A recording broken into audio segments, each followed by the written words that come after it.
Eu acho muito difícil que o Carlos Bolsonaro faça algo sem o aval do pai presidente, tá?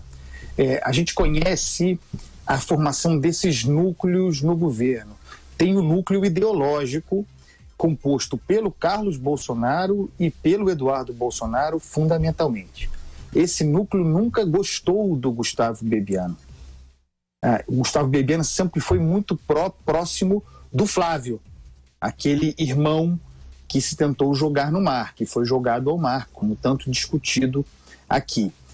O Bebiano tem uma disputa palaciana de poder, disputa de poder dentro do Palácio do Planalto com Onyx Lorenzoni, que se aproximou recentemente do núcleo ideológico de Eduardo e Carlos. Com isso, a gente vê como o fato laranjal do PSL em Pernambuco serve para disputas de poder e ajustes de forças no Planalto no momento em que o presidente volta a Brasília. É o que está em jogo. O Carlos Bolsonaro não está nem aí para o Luciano Bivar. Ele não está defendendo o Luciano Bivar nessa contenda. Ele quer que o Luciano Bivar com o Bebiano se dane. Eles querem, a rigor, criar um novo partido. Isso está na ordem do dia do bolsonarismo, não tenham dúvida. O fato é outro, quer dizer, é tentativa de subir o fogo da frigideira do Bebiano. Não estou dizendo que o Bebiano está puro, não tem ninguém puro nessa história, mas o modo como se tenta fulminar o Bebiano e tratá-lo como culpado por esse fato, ignorando que o caso se deu em Pernambuco, onde o PSL é propriedade do Luciano Bivar, é muito curioso. Então, eu quero chamar a atenção para essa dinâmica política, os interesses que estão em jogo aí. Por que Carlos Bolsonaro vem a público hoje absolutamente de maneira desnecessária, se a gente pensar friamente, para detonar um ministro no dia em que o presidente volta? É porque o presidente vai voltar para tomar decisões de natureza política que terão impacto no ordenamento de poder no Planalto, no Palácio. Se colocar antecipadamente, nesse momento, para enfraquecer um ministro que é querido pelo presidente Bolsonaro, porque foi quem viabilizou o PSL como partido de aluguel para ele, Bolsonaro, é do interesse do Carlos Bolsonaro, é do interesse do Eduardo Bolsonaro e é também do interesse do Onyx Lorenzoni. É jogo político, é feio, mas é a nova corte. É nova corte, é velha para burro. Previsão, né, Silvio? Eu não acerto, né? Mas eu acerto.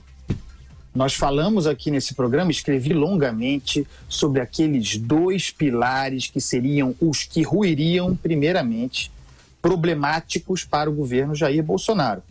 O PSL, vejam esse escândalo de que estamos tratando aqui. O PSL, partido de aluguel, com uma bancada artificial, heterogênea, sem formação, cada um por si, todos eleitos na onda bolsonarista, não tinha como dar certo. Eu avisei, né? Está na origem desse problema. Laranjal, Bebiano, Bivar, estava tudo dado. E os filhos, o outro pilar problemático, há quanto falamos sobre isso. E o Sérgio Moro, e o Paulo Guedes, e o general Heleno, que entraram nesse governo, tinham todos os subsídios públicos para saber que assim seriam, que esses seriam os seus adversários. Eu escrevi um artigo sobre o Carlos Bolsonaro, fazendo uma comparação hamletiana com a história dele, explicando por que essa relação tem tudo para dinamitar o governo. Filho de presidente é um problema geralmente, mas nesse caso é muito grave. O Carlos Bolsonaro foi colocado pelo pai para disputar uma eleição contra a mãe aos 17 anos de idade. Ninguém se recupera disso, nem o pai que faz isso. Pai geralmente tem culpa para com os filhos. Imagine a culpa do mito para com este filho, que ele fez disputar com a mãe eleitoralmente, algo derivado de uma disputa de casal para vencer a mãe, para matar a mãe eleitoralmente. Bolsonaro é devedor desse filho, tem culpa com esse filho, não fará nada para parar esse filho, muito pelo contrário, este filho pode fazer o que quiser, este filho manda no governo, este filho fala e o presidente autoriza.